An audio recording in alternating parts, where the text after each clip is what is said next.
So, in the first level, that is the empirical level, the knowledge is acquired through mediation, through the mediation of physical form, because we have proved that every object has form and matter cannot be known, only the form can be known. So, and this is known through the mediation of senses in our, not in mind, but if not in mind, I don't know how to say it. In a sense. In the senses. In sense.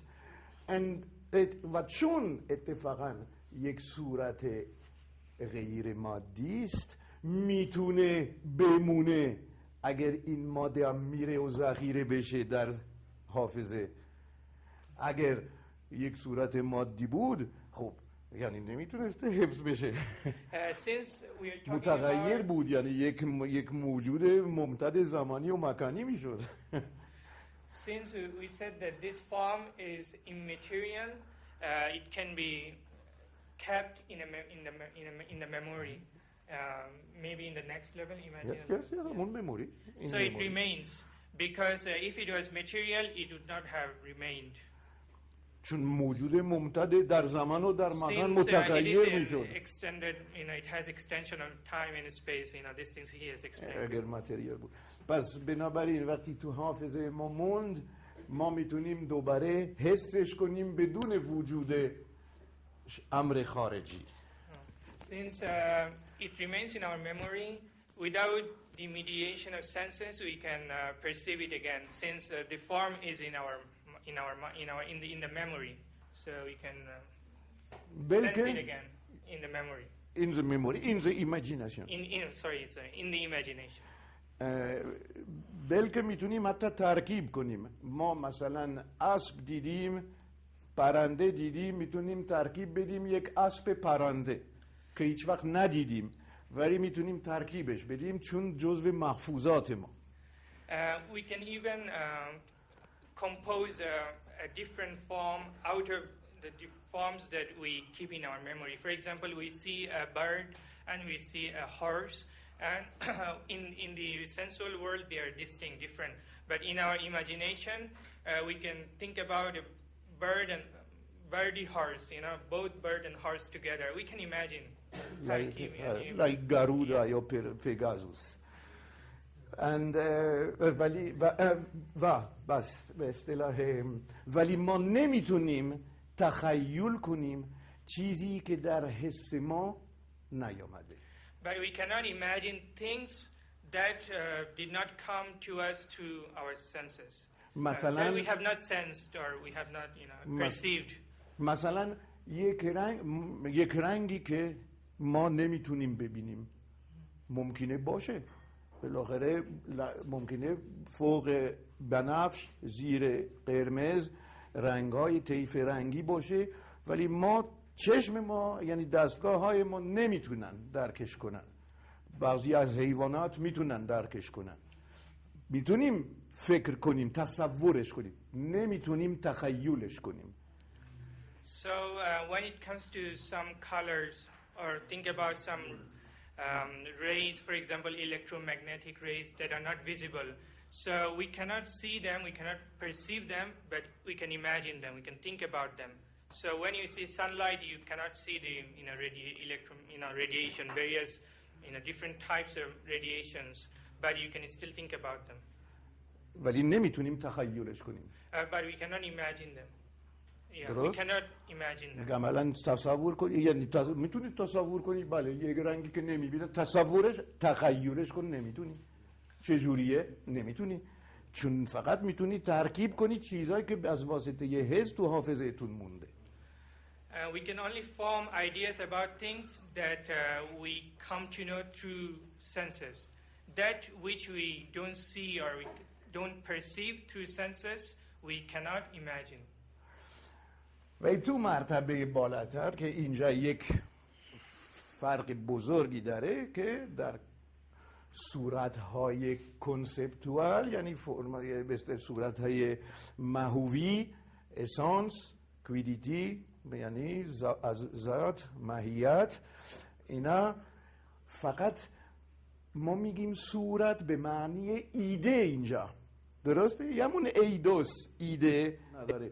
اصلا وقتی میگم آتش، یک آتش، اصلا نمیبینم، تصور تخیلم نمی کنم یک آتش، واقعا مفهوم آتش یعنی تصور میکنم. فرق بین تصور تخیل، یعنی تصور همون فکر و معنی آتش و هیچ آتش هم تخیل نمی کنم. درباره آتش صحبت میکنم، درباره گربه صحبت میکنم و صفات گربه مثلا، ولی هیچ گربه هم تخیل نمی کنم.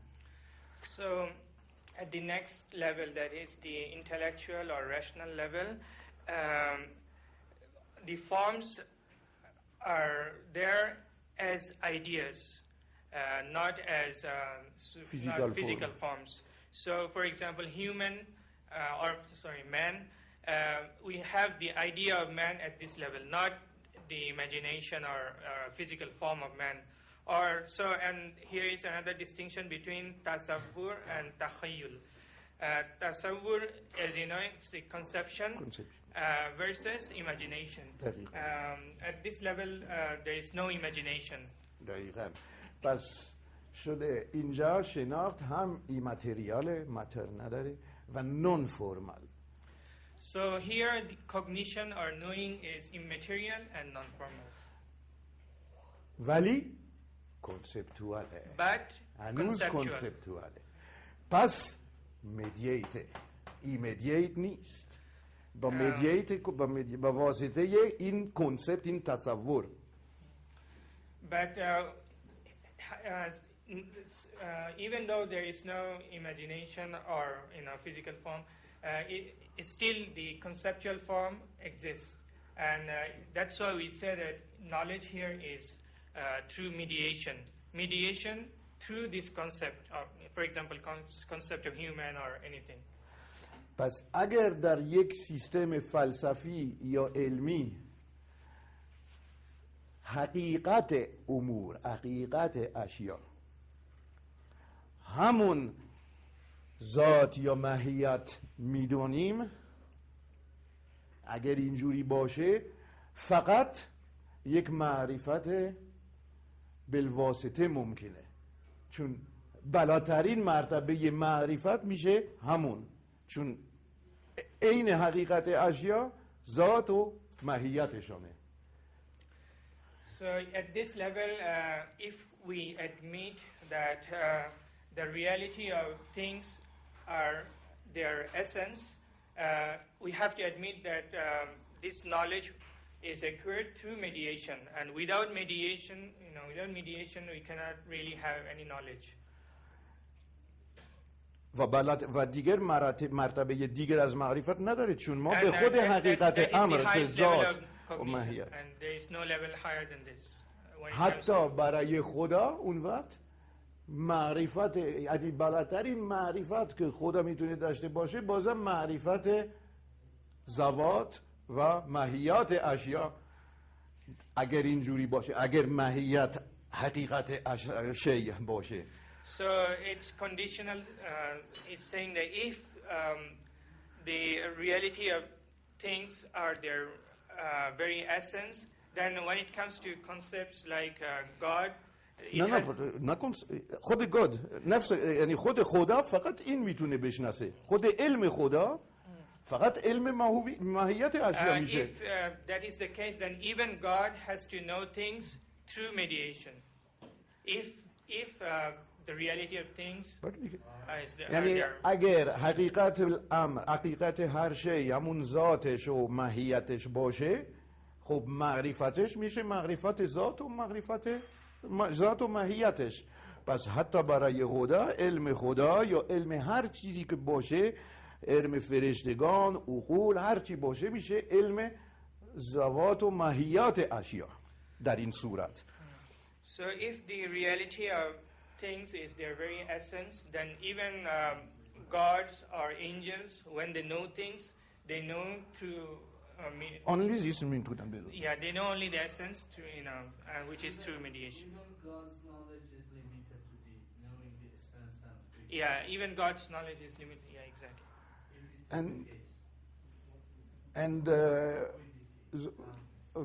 و اکثر به اصطلاح فلسفه های معروف حداقل یعنی به اصطلاح و علوم جدید و تمام این به اصطلاح نظام های علمی که مبتنی بر اصالت ماهیت، چه بگن چه نگن، یعنی مبتنی بر اینه، چه تصریح بشه به این چه تصریح نشه، درست؟ بالاخره هیچ معرفت غیر از این یعنی بالاتر از این معرفت یا غیر از این